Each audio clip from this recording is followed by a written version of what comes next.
Hello guys, this is Manasvi Gupta. I hope that you all are doing well. Welcome to the channel, Professor of Pharmacy. So this is the next part of the video. In the previous part, we have completed some slides for till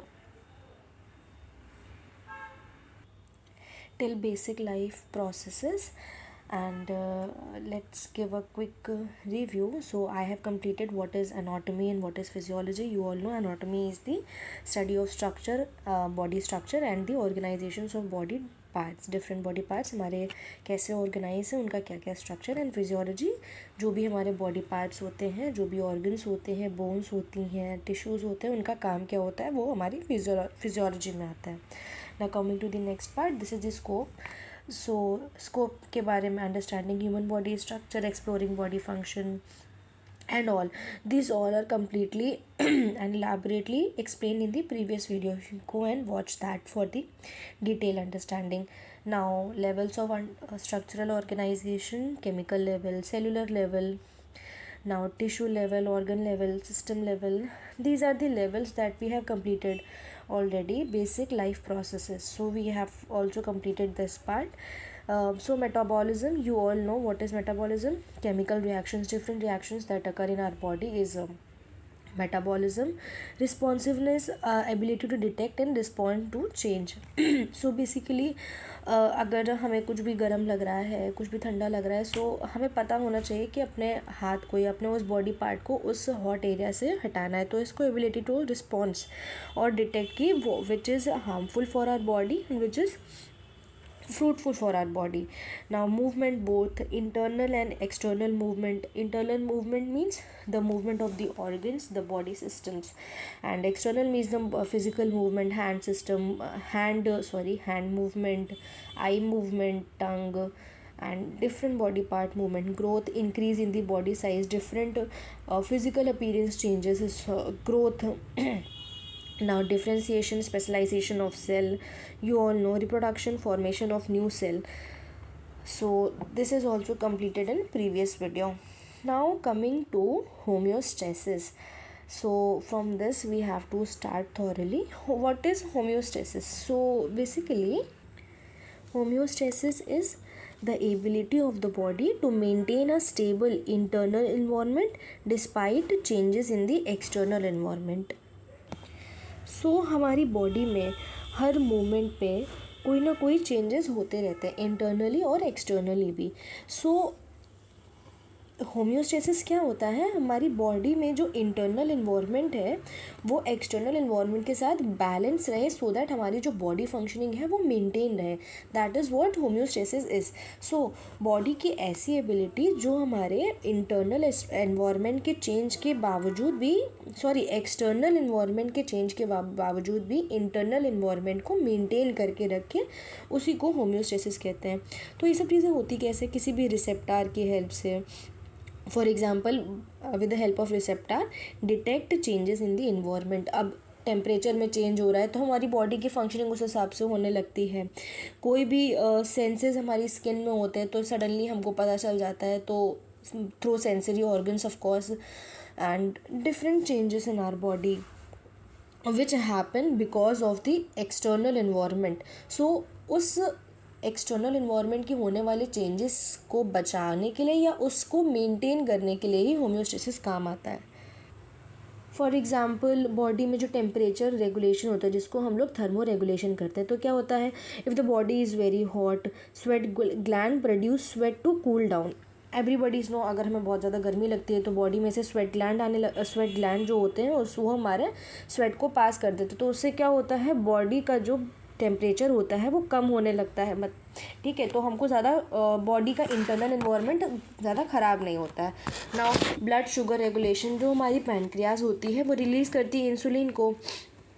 जब हमारा blood sugar high हो जाता है, तो everybody's no, जब भी हमारी body में ब्लड शुगर हाई होता है तो पैनक्रियाज क्या करती है? वो इंसुलिन रिलीज़ करने लगती है। अब क्या होता है उसकी, तो इस वजह से हमारा जो भी ब्लड शुगर लेवल है वो कम होने लगता है। ग्लूकागॉन रिलीज़ होता है जब हमारी ब्लड शुगर लेवल कम होती है। सो ये कुछ एग्जांपल्स हमारे होम्योस्टेसिस के। One more example is osmoregulation. As you know, the kidney regulate water level by adjust urine concentration. Everybody's know, अगर हमारी बॉडी में वाटर की कमी कम होती है तो यूरिन का पैसेज कम होता है. अगर वाटर की ज़्यादा हमारी वाटर की इनटेक होने लगता है तो यूरिन का पैसेज भी ज़्यादा होने लगता है. तो इस तरीके से क्या होता है, बॉडी में वाटर लेवल एडजस्ट होता है. अब ऐसा भी नहीं कि अगर आप वाटर लेवल इस चीज़ को चेक करने के लिए बिल्कुल भी पानी ना पियो. It's all about the maintenance. हमें अपनी हैबिट्स को तो सुधार के रखना ही है, बट मेंटेनेंस के लिए भी ये हमें कुछ चीज़ें करनी पड़ती हैं. ठीक. Now importance, so essential for survival and proper functions of cell, tissue and organs. Everybody's know. अब होम्योस्टेसिस किस लिए काम आता है, इतना इम्पॉर्टेंट है क्यों? हमारी बॉडी की जो सेल्स होती हैं उसकी प्रॉपर फंक्शनिंग के लिए, टिश्यू की फंक्शनिंग के लिए, ऑर्गन की फंक्शनिंग के लिए. अब ऑब्वियस है होम्योस्टेसिस होगा, हमारा बॉडी का टेम्परेचर, हमारा बॉडी अगर एज इट इज़ रहेगा एक्सटर्नल इन्वायरमेंट के साथ, तो क्या होगा, बॉडी के जो भी सिस्टम्स हैं, जो भी सेल्स हैं, टिश्यूज़ हैं, उनकी फंक्शनिंग प्रॉपर रहेगी तो हमारी बॉडी हेल्दी रहेगी. ठीक. Mechanisms, feedback system. Negative feedback क्या होता है, पॉजिटिव फीडबैक क्या होता है. सो फीडबैक सिस्टम मीन्स बॉडी हमारी किस तरीके से किस सिचुएशन में रिस्पॉन्स करे. नेगेटिव फीडबैक कब होता है, reverse change. Regulating the body temperature, blood sugar. As you know, reverse change means अगर हमको गर्मी दे रही है तो हमारी बॉडी स्वेट निकाल के उसको कूल कर रही है, तो हमारा बॉडी रिवर्स चेंज कर रहा है, गर्मी मिल रही है और स्वेट कोल्ड को बाहर कर रही है, कोल्ड को बॉडी को टेम्परेचर कोल्ड करने के लिए मेंटेन कर रही है. Now positive feedback amplifies changes. For example blood clotting, child birth. कहीं से भी हमारा बहुत ज़्यादा खून बह रहा होता है तो फिब्रिनोजेन प्लेटलेट्स हमारी क्या करती हैं, ब्लड को उस एरिया में क्लॉट कर देती है, तो हमारी बॉडी ब्लड लॉस से बचाता है.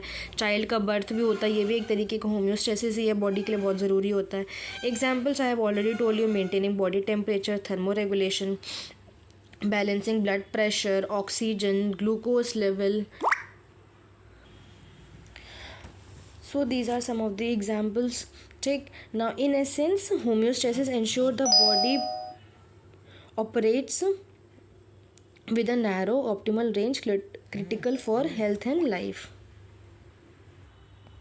सो होम्योस्टेसिस क्या करता है, बॉडी के ऑपरेशन को इंश्योर करता है कि वो प्रॉपरली वर्क करे.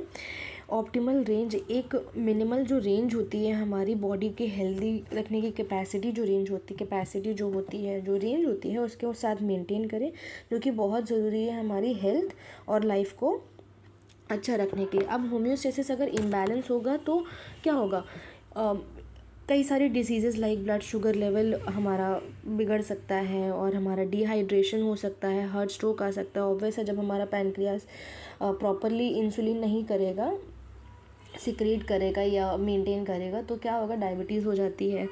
और अगर एक्स्ट्रा बॉडी में एक्स्ट्रा स्वेट निकलेगा, एक्स्ट्रा बॉडी लॉस होगा तो बॉडी में डिहाइड्रेशन हो जाएगा. टेम्परेचर इम्बैलेंस की वजह से हार्ट स्ट्रोक भी आ सकता है. So there are so many reasons, that is why homeostasis is very important in our life. Now coming to the body system overview. So these are the systems that we are going to cover in our upcoming videos. Okay, so the main system is the human body consists of several systems working together to maintain life. So बहुत सारे हमारे body में systems होते हैं जिसके साथ में जो एक साथ ही काम करते हैं हमारी बॉडी को प्रॉपरली वर्क करने के लिए, एक healthy body sorry for the background sound, healthy body maintain करने के लिए हेल्प करती है. So first is our integumentary system which include our skin, hair and nails. Second is skeletal system composed of bone, joints and cartilage. हमारी bones के बारे में, joints और कार्टिलेज, टिश्यू, लिगामेंट्स जो भी होते हैं उसमें वो हम स्केलेटल सिस्टम में कवर करेंगे. स्किन, हेयर हमारी जो एक्सेसरीज़ होती है बॉडी की वो हम कवर करेंगे इंट्यूगमेंट्री में. स्केलेटल सिस्टम में बोन्स, जॉइंट्स के बारे में पढ़ेंगे. मस्कुलर सिस्टम में हमारा सभी तरीके के स्केलेटल, स्मूथ, कार्डियक मसल, सब तरीके की मसल्स के बारे में पढ़ेंगे. Okay, cardiac muscle, smooth muscle and varieties of muscle we are going to covered in this system. Nervous system composed of brain, spinal cord and nerve, most important system in our HAP. Now coming to next, endocrine system. This is also very important. Glands like thyroid gland, pancreas gland. Yeah, there are so many glands in our body. Pituitary gland, thyroid gland, pancreas, and whatnot. Parathyroid gland, adrenal gland, thyroid gland, and वगैरह वगैरह. We are going to cover what kind of hormone is secreted by these glands and their functionings, their use and abuse also. Coming to next, cardiovascular system including our heart. अपने heart के बारे में पढ़ेंगे, blood vessels, heart में कितनी भी blood vessels होती हैं उसके बारे में पढ़ेंगे. लिम्फेटिक सिस्टम में हम पढ़ेंगे लिम्फ नोड और वेसल्स के बारे में. रेस्पिरेटरी सिस्टम में पढ़ेंगे हम अपने लंग्स, एयरवेज के बारे में. डाइजेस्टिव सिस्टम में हम पढ़ेंगे स्टमक, इंटेस्टाइन एंड लीवर. सो जो भी हमारा फूड का इनटेक होता है उसके इनटेक से लेके उसके बॉडी के हमारे एक्सक्रीट आउट होने तक हर चीज़ हम इसमें पढ़ेंगे. डाइजेस्टिव सिस्टम में, यूरिन सिस्टम में पढ़ेंगे include kidney and bladder. As everybody know, urinary system means body is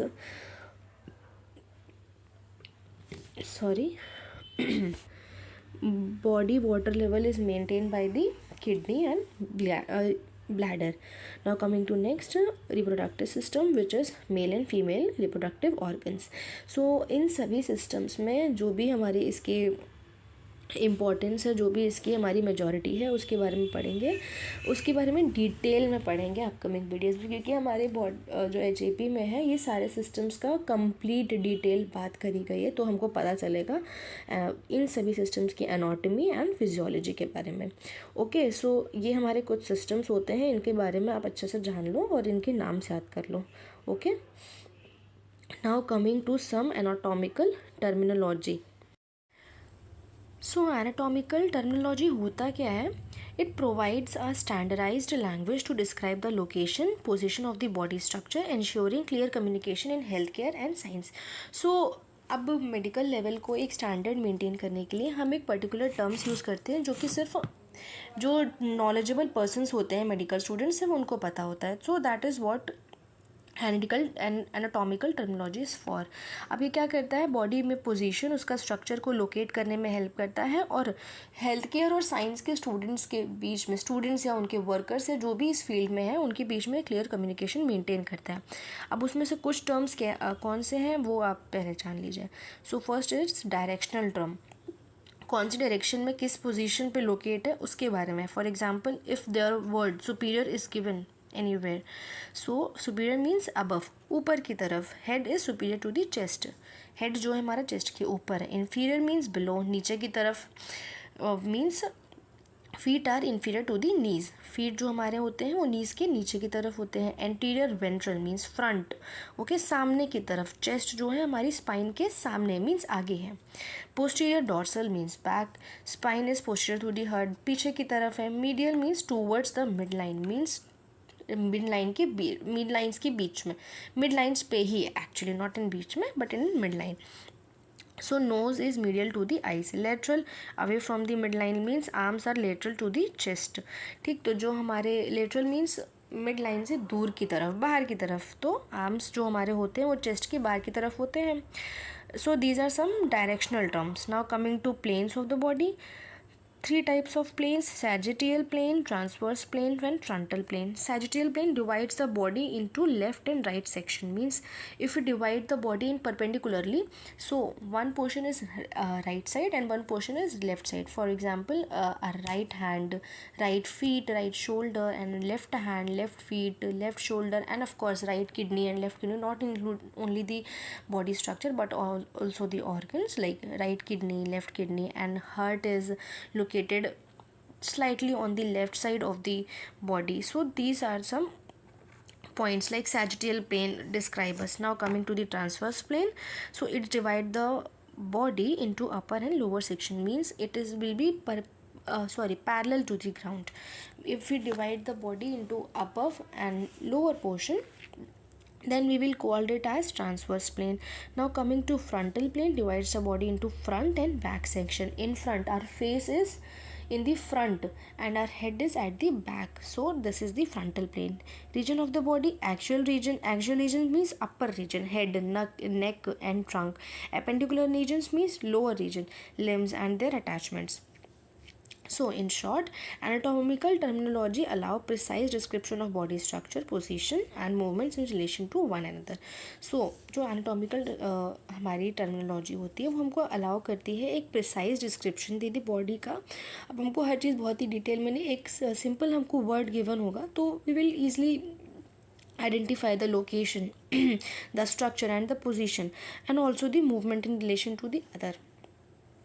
Now yeah, so it is what we have covered in our unit 1 first part.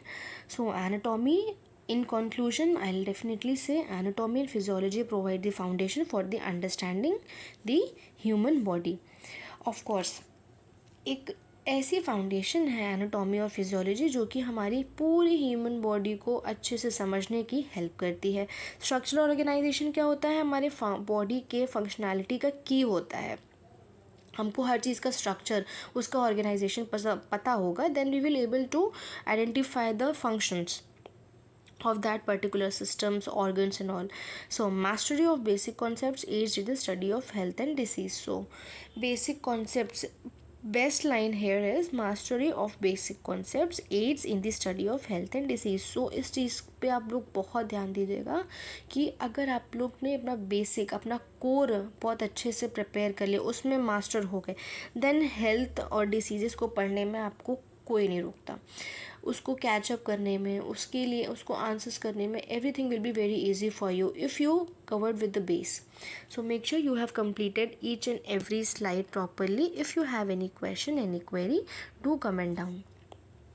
Okay, now thank you so much for watching. Stay tuned for upcoming videos and thank you.